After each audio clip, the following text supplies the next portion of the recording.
So lekker om te leer, saam met Clara Klits, met haar bloedrooi fiets.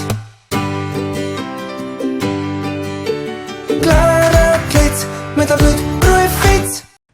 Hallo maats, kom luister vandag nog 'n storie.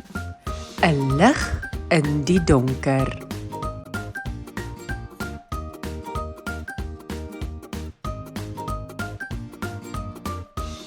In 'n ver afgeleë woud, waar die bome hoog en die blomme helder was, het voetjies en kabouters in vrede saamgeleef. Die voetjies het in die blomme gewoon, terwyl die kabouters in klein huisies onder die bome gebly het. Eendag het die voetjie, Lila, en haar beste vriend, die kabouter, Tom, besluit om 'n avontuur aan te pak. Hulle het gehoor van 'n magiese kristal wat diep in die woud versteek was. Hierdie kristal het glo die krag gehad om die hele woud te verlig met 'n pragtige glans. Lila en Tom het vroeg die volgende oggend vertrek, met Lila wat haar vlekjies gebruik het om oor die blomme te vlieg, en Tom wat vinnig oor die grond gehardloop het. Hulle het deur digte bosse en oor helder stroompies gereis, en elke keer as hulle moeg geword het, het hulle onder 'n boom gerus. Na 'n baie lang reis het hulle uiteindelik by 'n groot grot aangekom. Die ingang was bedek met klimop en mos, maar Lila het haar towerkrag gebruik om die pad oop te maak.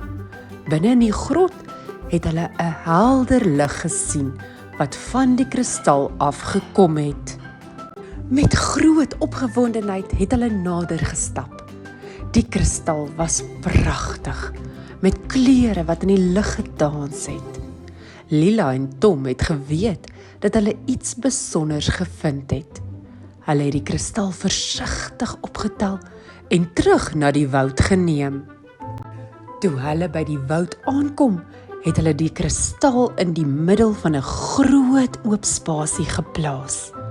Skielik het die hele woud begin glinster met 'n magiese lig. Die bome, blomme en selfs die diere het in die lig gestraal. Almal het gejuig en gedans, dankbaar vir die wonderlike geskenk wat Lila en Tom gebring het. Van daardie dag af het die woud altyd helder geskitter, en die voetjies en kabouters het nog baie avonture saam beleef. Hulle het geleer dat met vriendskap, uithou vermoë en moed enige iets moontlik is. Onthou, ons moet altyd soos 'n lig in die donker skyn. Dit beteken ons moet Jesus se liefde en voorbeeld oordra aan ons maatjies en almal om ons. 'n Klein liggie kan 'n groot verskil maak in 'n donker wêreld.